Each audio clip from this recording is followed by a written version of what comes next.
Take a good look at this photo. This girl's name is Yerlanin Garcia. She was only 12 years old at the time of her disappearance from Eagle Grove, Iowa, a town of about 4,000 people. The photo, which is very grainy and of poor quality, doesn't give much in the way of a description. However, we do know she was about 4'3" and 100 pounds with black hair and brown eyes, at least at the time of her disappearance. But it's this photo, or maybe the copy of a photo, along with the lack of details, that really makes this mystery disturbing to me. Because, well, you can barely make anything out. And I know most of you are probably sitting there saying, insomnia, this is not uncommon with old cases. Many times, all we have is an old grainy photo that is almost useless. Likewise, it's not really uncommon to have a black and white copy of an old photo, thus making the identification that much more complicated. But see, that's the catch with this one. This old photo of Yerlanin Garcia is not so old. That's right, she disappeared in 2010, which, with the lack of details, paints a disturbing, eerie mystery. From what is known, which I emphasize again, is very little.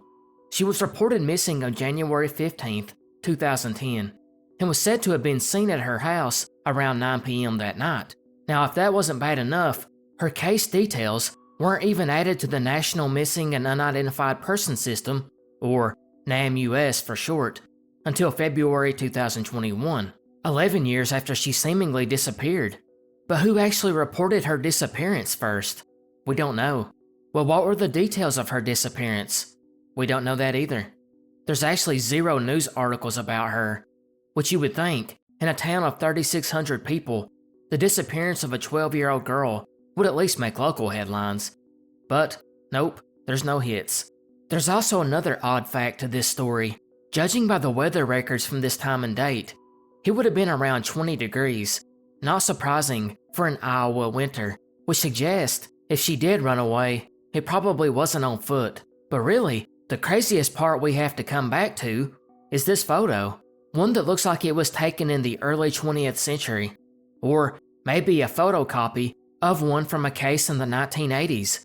It's hard to believe that someone in 2010 didn't have a cell phone that could take a better photo of her, or if they did take a photo, it's hard to believe that law enforcement in the area could not simply upload it, instead making a black and white copy of it and then uploading it. Heck, there's gotta be school photos out there with better quality. So is this just a lazy police department or something else? Speaking of the police, did they even search for her? Did they take the report seriously? Did volunteers help in a search? Were neighbors interviewed? If they did, there's no record of any of these. Speaking of records, she also does not show up in NCMEC, the National Center for Missing and Exploited Children. Adding to the intrigue is the lack of an appeal from the family or other loved ones. No Facebook pages looking for tips, no loved ones out there looking to do interviews on podcasts, or hitting up local media in an attempt to get the story out. So it's all these reasons. One may ask, is she even real? If so, is she still missing?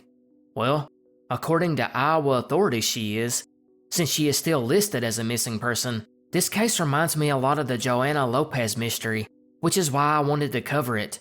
I'm sure you are familiar with Joanna Lopez's case, as we have covered it before.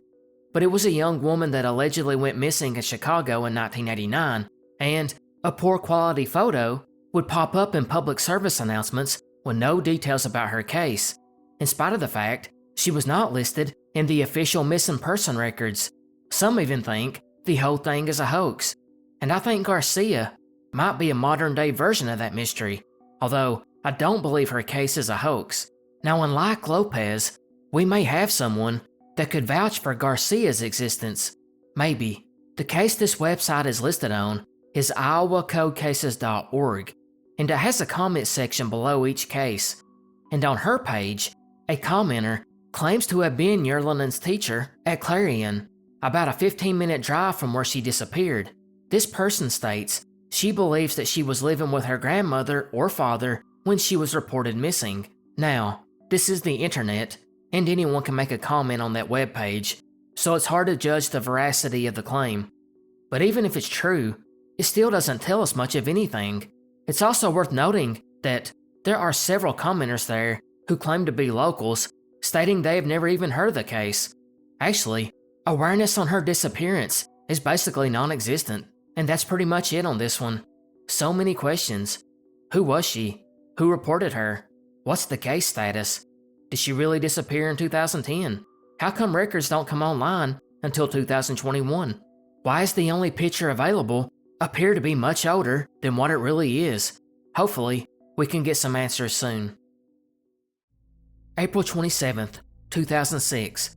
Sometime around noon in Webbers Falls, Oklahoma, which is a town with a tiny population of about 600 people, and would play host to this next sad and strange mystery, when a resident was driving down a gravel road in a very rural and isolated area, and would see something that he couldn't quite make sense of. Alongside this old road was a ditch, and it appeared a woman was just sitting there, but something didn't seem to be right about her. It was unsettling. As he got closer and pulled over to take a look, he soon realized this woman was dead. Of course, this unfortunate passerby would call the police, who were soon on the scene, and what they found was even more disturbing. The woman was in a semi-seated position, and her hand was still clutching onto a bloody towel, which was draped over her lower abdomen, while another bloody towel was sitting beside her. Detectives looked over the scene and soon established that the victim had been placed on the ground, not dumped. Whoever done this had stopped and dragged her to the embankment and set her up so she would be found. The woman was also fully clothed except for her shoes, and there were no signs of an assault or any struggle at all. After finding no identification on her, they would send her body to the medical examiner's office to find the cause of death, which they already had a good idea about, considering all the blood had came from her vaginal area. The medical examiner was able to conclude she had been dead by midnight at least, and she was deceased when she was set down at the location about 12 hours prior, and as the investigator suspected, she had died from an intense vaginal hemorrhage, caused either by an abortion or a miscarriage. Investigators were not sure which had occurred, and they really have no idea today because they have never established who this person was, as no one has ever came forward to identify her. At first, they thought they had a pretty good idea of what had happened. The woman most likely had a miscarriage, but was in the country illegally and avoided going to the hospital. But her being an illegal immigrant has been practically ruled out today. Now investigators began to look closer to home. They began to wonder if she was a Native American, specifically part of the Muskogee Nation, which resides in Oklahoma. But even that they were not sure of, as some clues point to the thought that it might have been a white woman of Greek descent, or possibly of South Asian descent. Whatever the case, she was around 30 years old, 5'3", 150 pounds, and had brown hair with a reddish tint. As far as what did happen, investigators are unsure, but if it was a botched abortion, that leaves other pressing questions, like why did this person set her out to be found? It's almost like the person did care, because you would typically think, in an incident with malice, the body would be hidden. Instead, she was placed where she would soon be found. It also goes along with the evidence, or maybe I should say, lack of evidence, that she was an abuse victim. There were no bruises, no other signs of trauma, or anything that would indicate that. Although, it is possible that the person that placed her here just didn't find her until rigor mortis set in, which explains the seated position. Perhaps she was sitting in the floor when she bled out. But if we go back to the miscarriage theory, that too does not make sense, since investigators are now pretty confident she wasn't an illegal alien, so why not seek medical care? Of course, others suspect a much more grim theory, that she was the victim of trafficking. This case, as dark as it is, will probably have an answer soon. They have DNA, and although I can't find an update on it, I have to assume they are trying to establish her identity via genetic genealogy, something that takes a little bit longer with Native American DNA, since there is not a wider pool of candidates to draw from. Our next cryptid mystery comes from an obscure origin, the Wisconsin newspaper, the La Crosse Tribune, which on March 19, 1908, would pen a very short article that had a headline which read, "Beast Causes Terror." Amazingly, for such a crazy story, it was only glossed over, but it told the story of a town called Eau Claire in Wisconsin, whose residents were waking up and finding that their livestock had been attacked and devoured by a wild animal that appeared to be cat-like. More frighteningly was at least one instance when this beast had stalked the child of a local farmer before it was spooked off. That article, as mentioned, was very short and, strangely, was never followed up on, but it soon gave rise to the cryptid we now know as the Beast of Eau Claire. Although it wasn't followed up on by this newspaper, several reported sightings would be made over the next century. But what exactly was it? That goes back to the very classic cryptid which we actually discussed in the Southern series, and it's basically a black panther. While sightings were sporadic and known only to local townsfolk for many years, that would change close to 100 years later when in 2001, a woman leaving her late shift job was traveling down the highway when she seen something up ahead on the side of the road that appeared to be crouching, like it was about to pounce on her prey. She thought more than likely it was a very large dog, but it was strange enough that she wanted to slow down and get a better look. It slowly raised from its crouched position, and she stated you could clearly see it was a large feline with glowing red eyes, and was about the size of a bear. The woman, even though inside the car, was still terrified and sped away. If it was just that one account, it wouldn't mean much, but just a year later in 2002, it would be sighted again, almost under identical circumstances. It was again a woman leaving her late shift job around 11 p.m., and she was driving down the same highway when she would see an animal off to the side of the road, a large animal. As she slowed down to get a better look, the headlights illuminated the beast, which she recalled was a wildcat that was all black and about the size of a bear, and heavily muscled. This was the last official sighting of the Beast of Eau Claire. However, there's been a ton of large cat sightings in the state. In fact, between 2002 and 2018, residents in Wisconsin reported more than 2,400 large cat sightings. Maybe the most famous was the Milwaukee Lion, which was picked up on a camera near a park in 2015.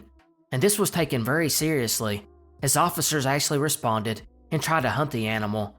Some of them using tranquilizers, others using real ammo in case the tranquilizers failed. However, they never found the cat, and because of the graininess of the picture, it's unsure if it was a cougar or just a really large bobcat. Whatever it was, though, was picked up on camera just 2 years later, this time pretty much conclusively proven to be a cougar. And that's the other thing about this one. Unlike the South, where wildlife officials still swear that there are no cougars in the area, Wisconsin officials have cited that there is no breeding population in the state, that however, they do occasionally drift over to hunt in the area. So with that, does this mean the Beast of Eau Claire was just a cougar, aka mountain lion? Possibly, but it doesn't explain its black color, unless witnesses are just mistaken. I mean, it was nighttime, but they also reported that the animal was as big as a bear, which doesn't seem likely, although maybe they were just mistaken on that account too. Others suggest that it was probably a different animal altogether, possibly a bear or a wolf, or maybe just a large dog. Lying in the sparsely populated town of Peebles, Ohio, is a National Historic Landmark whose history is not clearly understood. I am, of course, talking about Serpent Mound. Chances are you have heard of it, especially if you live on the East Coast. At close to 1,400 feet long, the mound is the largest serpent effigy in the world. Its height varies from close to 1 foot high at some points and 3 foot high at other points, while the width ranges from 20 to 25 feet. And it was built on a bluff above a creek where it winds back and forth for more than 800 feet, while its tail is coiled in 7 different areas. Near the open mouth of the serpent is a hollow oval feature that anthropologists and historians alike disagree on. Some believe it represents an egg being devoured by the snake, while others believe it represents the snake devouring the sun, which could point at a solar eclipse. Some believe it doesn't represent anything and that the oval feature used to be a spot where a platform stood. It was first documented in the late 17th century by early European explorers, but it wasn't actually surveyed and studied until 1848. And while a lot has been learned since that time, it is still pretty mysterious. Actually, throughout the 20th century, anthropologists and archaeologists have argued back and forth over who actually created the mound. Part of that comes down to not actually knowing when it was built. However, current radiocarbon dating suggests that it was started as early as 300 BC, and who was here at that time exactly? That is a mystery too, but it is credited to the Adena culture, who lived in Ohio, Kentucky, West Virginia, Indiana, Illinois, Wisconsin, and Pennsylvania. But it's important to point out here that these people were not one group. Instead, it was tons of similar tribes all over the Midwest who sorta had similar cultures, but were not one people. Although there was trade and relations between some of them, it's that issue that really stops anyone from knowing who exactly built it, especially since one of the things they did share was their complex burial and ceremonial system. The Adena culture only lasted between 1000 BC and 100 AD before it basically faded away. During this same time and area, the Hopewell culture was also active between 100 BC and 500 AD, which means they overlapped each other for about 200 years. And interestingly, the Hopewell was completely different from the Adena, but the reason they are important to this mystery is, after the Adena disintegrated, the Hopewell took over and basically absorbed and expanded upon their culture and traditions. Although some say the Adena just morphed into the Hopewell, but it's the Hopewell that would become famous for the building of those large complex earthen mounds that can be found across the Midwest today. But important to our mystery is that the Hopewell continued to follow the old ways of the Adena, and they would continue work on the Serpent Mound. And we don't know how much was constructed at this point, but they would maintain it and possibly add to it. But just as the Adena went, so did the Hopewell, and they faded away after a few centuries, only to be replaced by the Fort Ancient culture. Although DNA testing has ruled out that there was any blood link between the two, but the Fort Ancient culture would remain active until it disintegrated in 1750 AD, well after the Europeans were inhabiting the country. But it's the Fort Ancient culture that many give credit to as being the sole creators of the mound, or at least adding to it so much that it made it completely different and much more complex than what it originally was, although some historians dispute that. That is a mystery unto itself, and one we will not tackle. Instead, we're going to look at why. Why build this? Archaeologists believe the major part of the mound we know of today was created at around 1070 AD, and it's possible that it was created because of a supernova.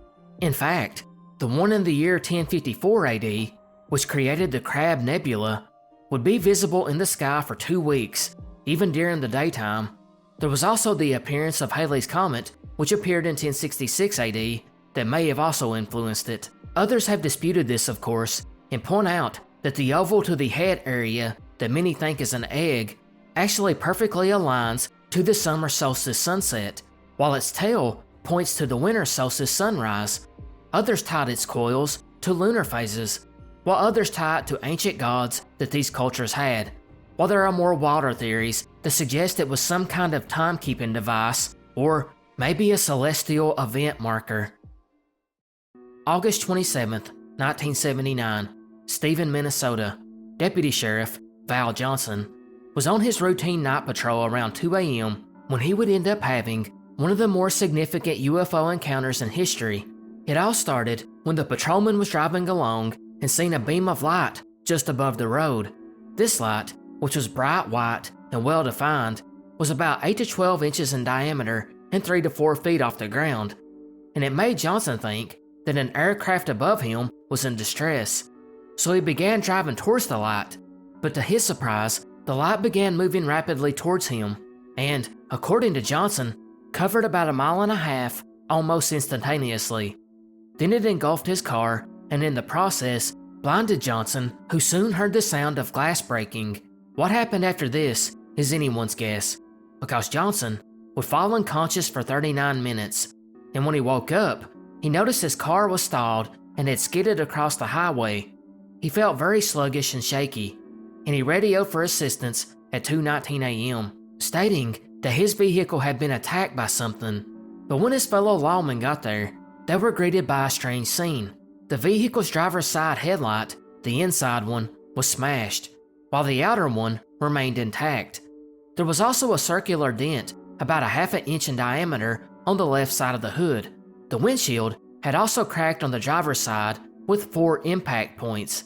They then looked towards the roof antenna, which had been bent at a 60-degree angle 6 inches from the base, while the trunk antenna had been bent at a 90-degree angle near the top. Even stranger was Johnson's watch, which was 14 minutes behind, along with the patrol car's clock.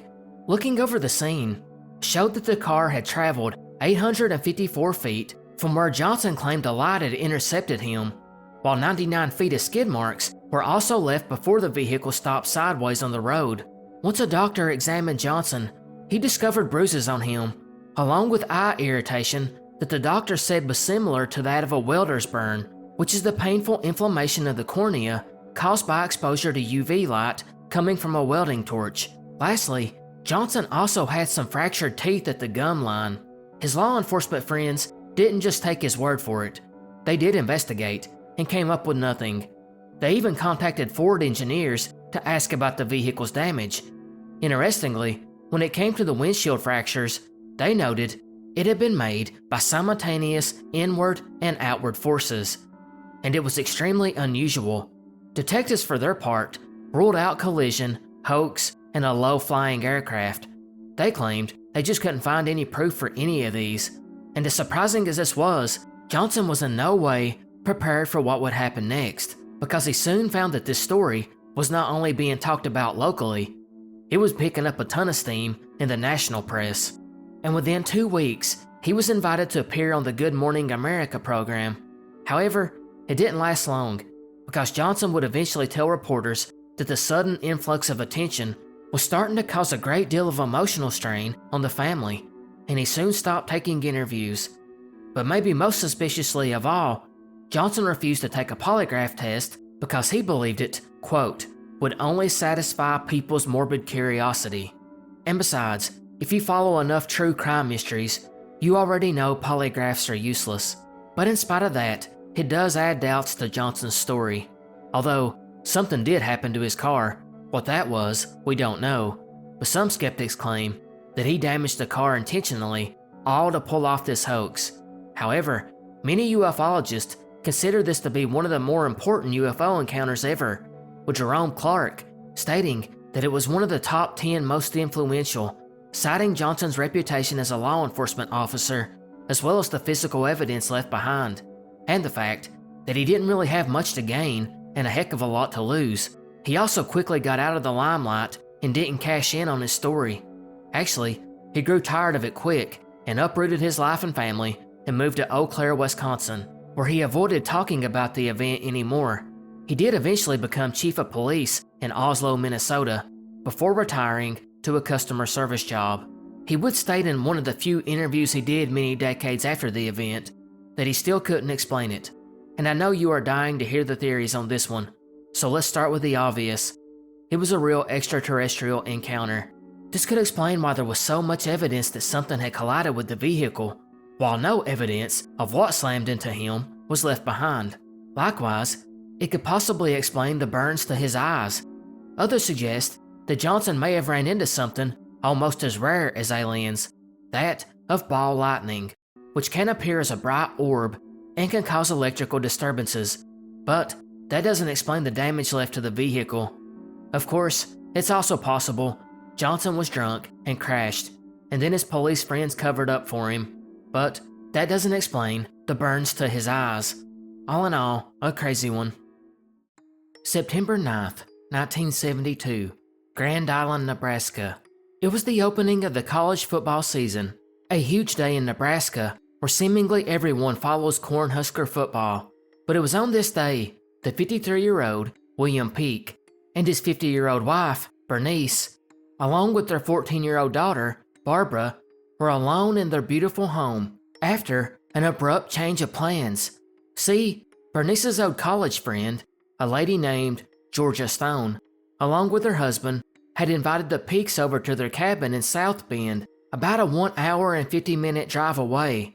But Bernice would call Georgia sometime before the drive and let them know she wasn't feeling good and they weren't going to make it, but would see them later on. But the real reason she canceled might have to do with the Peaks making other plans. In fact, Bernice's parents were actually coming over later that evening to watch the Nebraska game with their daughter, son-in-law, and granddaughter. Now the families must have been pretty close, because Bernice's parents showed up later that evening and simply let themselves into the home, where they sat down and waited on Bernice or William to come down and greet them. But they never did. Even stranger was the family's dog. An English setter named Meridoc was barking like crazy, and the dog would not let up. And it was then that Bernice's father, Ron, felt like the dog was trying to get him to follow her. So he did. And when he began walking, the dog went to the master bedroom, and Ron pushed the door open and discovered a nightmare. There was his son-in-law, William Peak, dead, along with his 14-year-old granddaughter, Barbara, and his daughter, Bernice, who was still clinging to life. The white carpets the family laid on were soaked with blood, and Ron looked across the room at the sliding glass door that led to the patio and the lake, which was nearby, and assumed that the perp had escaped that way. But he didn't have time to speculate, and he called an ambulance for his daughter, who might actually survive the onslaught. The police arrived on scene too, and soon began carrying out their investigation. They looked over everything and were a bit puzzled. First of all, there were no signs of a struggle, nor were there any signs that either one of the girls had been sexually violated. And for Bill, he was strangely lying with his cigarette near his hand while his lighter was under his body, while Bernice was draped over his body, and Barbara had died near a dresser. They were all victims of gunshot wounds. The earliest theory detectives had wasn't a bad one, because it wasn't much later that they found Bill's credit cards in another part of town, while his wallet was found on the other side of town. I could not find if the cards had been used though, but considering they didn't pursue the robbery theory long, I kinda doubt it. In either case, no fingerprints were found on either of them, so investigators were at a loss. Now strangely, there was one rumor that hung in the air for a while. This rumor suggested that the Peaks were about to reveal a wife-swapping arrangement. Now I looked for more details on this, but could not find anything, so I'm not sure if it was their wife-swapping arrangement, and for some reason they were about to go public, which I doubt, or if they knew of another couple that were involved in it, and for whatever reason, they wanted to expose it, and this embarrassed the couple, who then killed them over it. Regardless, police must not have thought much about it, because they didn't really pursue it. But there was a crazier theory. See, Bill had been in the military his whole life up to that point, and he was an intelligence officer. Actually, it's never been disclosed what he did exactly, but we do know he served on the Eastern Bloc at the height of the Cold War, so detectives began to wonder, did a Soviet spy track him down all the way to Grand Island, Nebraska, just to get rid of him, for some kind of spy versus spy reasons? This is why the US government became interested in the case. However, there was one thing that stuck out, that kinda pointed away from this. It was sloppy. Why would they leave Bernice alive if this was some kind of Soviet secret operation? Investigators were now back at square one, but this is where Bernice's brother would come in, a real fighter for her case. Bob Allen and his wife Georgine had been attending the Nebraska game in LA and heard the news after they left the game and flew back home immediately. The well-to-do businessman became a champion for her cause, putting pressure on the local government to find the killer, along with contacting several governors over the years trying to find a resolution to the case. And at first, he may have actually helped, because right after, police got a tip about two long-haired young men seen in the area on the night of the murder, and they were driving a blue Impala with Nebraska plates. These men were actually found way over in Billings, Montana, about an 11.5-hour drive away. They were picked up by local authorities there for drug possession. Soon, Grand Island detectives would fly out to interview them, and came up with nothing. Meanwhile, tips from all over poured in. One deputy would even go to Las Vegas running down a lead, which didn't pan out. Bernice's brother Bob, for his part, was convinced that it was a voyeur, or peeper, who had been spying on his niece, 14-year-old Barbara, and then got caught and panicked and killed the family over it. But this one seemed odd, since police couldn't find any evidence of that, nor had Barbara been violated. But back to Bernice, who was now in the hospital, and told detectives that it was multiple people that had shot them. But there was one issue with this. Bernice was in no condition to talk. Actually, she was speaking incoherently, and she couldn't even write anything other than illegible scribbles. So, her saying multiple people involved meant very little. But the good news was, doctors thought she was recovering. However, this would change, and a couple of weeks later, police were advised by doctors to not ask her any more questions. She held on a couple more months before succumbing to the wounds, never being well enough to provide clues to the murders. It was this that caused Bob to redouble his efforts. He offered reward after reward, starting off with $10,000, which, adjusted for inflation, is about $60,000 now, and he even eventually upped that money in 2008, 36 years after the crime, to $100,000, before he would pass away 2 years later. And that's pretty much it. We have zero in ways of DNA, so unless there's a deathbed confession, this one will almost certainly never be solved. But that doesn't mean we can't discuss theories, and it's basically the three we already brushed over. The big one was Bill's days as an intelligence officer could suggest it was a professionally executed hit. There were no signs of a struggle or forced entry, and because of the execution style, it comes off as well planned.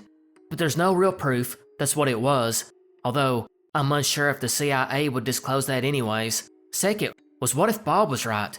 What if it was a voyeur? I can never find where he got his lead for this, or what made him think that, but he was convinced. And he had hired private investigators, so maybe he had a good lead. Maybe they weren't even spying on Barbara, and instead were spying on Bernice. And in either case, he could have escalated. Maybe Bill caught him, and then it spun out of control. The downside to this is, peeping Toms are not really the type you would think to go around heavily armed. There are also those that believe it was a crime of passion, related to wife swapping, and because of the taboo of the situation, the investigators just didn't really want to go down that avenue. Finally, it might have been those two perps caught with drugs in Montana, and investigators could just never find that piece of conclusive evidence to arrest them. July 19th, 2011, Goldsby, Oklahoma. Bill Shipley was getting his supplies ready for a trip back north to Kansas. The 47-year-old was a contract painter that would often travel around the Midwest taking on different jobs. It's because of this reason that when Bill left and didn't speak to anyone in his family for a few weeks, they didn't suspect anything. But as time wore on, his family began to wonder, had he made it back from Kansas yet? Did he take on another job and not tell them? Something wasn't making sense. His family, mainly his mom and dad and his sister, would eventually drive over to his house to check on him, and that's when they found a strange scene. First of all was Bill's vehicles, or lack thereof. The truck that Bill used to haul around his painting equipment was gone, which was not unusual, but his pickup truck that he used for regular driving was also missing, which was odd because he lived alone. So when the family got there, they immediately got an unsettling feeling, and they noticed the door to the home was wide open, which made things worse. Standing outside, they could see that the lights were off, and they walked in and flicked the light switch, and the light didn't come on. The power had been turned off. Looking around revealed even stranger clues. First of all was Bill's beloved cat, which had no food and no water, and hadn't in quite a while, and had almost died. Likewise, all of Bill's clothing and belongings that he planned to take with him were all neatly packed, and still set in their bags ready to go, like he had left abruptly, which will prove more confusing for what transpired later on. Obviously, his family's concern grew, and they immediately called the police, who began their own investigation. It was unfortunate for everyone involved that this was weeks after Bill had last talked to anyone in the family, so no one was quite sure where to even look. I mean, they knew he headed to Kansas, but since he took no bags but both vehicles, something didn't add up.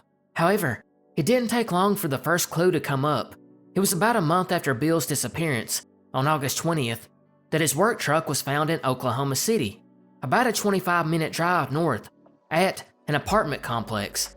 When investigators looked it over, they soon realized that all of his work equipment, which consisted of lights, ladders, cans of paint, and airless sprayers, were gone. Detectives also learned after talking to a neighbor that Bill's trucks had not disappeared at the same time. First, it was his everyday truck, and a week later, his neighbor noticed that the work truck had disappeared as well. Interestingly, the truck that Bill used for his everyday vehicle would be found at another complex in Oklahoma City a year later, and it apparently had been sitting there for several months. Regardless, there was no blood or signs of a struggle in either vehicle. Of course, investigators thought this was strange and didn't really know what to make of it. However, it would take on another twist, because investigators would begin searching the route that Bill would have taken to get to Oklahoma City, and they would check with stores and the like, looking for surveillance footage from the last day that Bill had talked to his family. And they got lucky. They found video of him at a Sonic restaurant, which was about 5 minutes from his home. What made this sighting intriguing was the footage suggested that Bill had a passenger in the vehicle with him. This passenger, though, is never shown and was never identified. However, police did make a very public plea for this person to come forward and talk to investigators, and he or she never did. But that's not the scariest part. That would come after detectives began looking at Bill's credit card transactions. Apparently, someone in Norman, about a 15-minute drive away, had been using Bill's credit card at several locations in town, like at a gas station, a steakhouse, and a Home Depot. And this man would actually be caught on camera. The photos aren't great, as you can see here, but it should have been enough to easily identify him, especially since the person was using the card not far from where Bill lived. Not to mention, the sketch was done pretty well too. With that information, police now looked at Bill's other financial details and soon realized before his disappearance, he had taken out over $3,000 from his ATM, which police assumed was to be used to finance his upcoming trip to Kansas. And somewhat suspiciously, he left $7,200 in the account. So simple motive, right?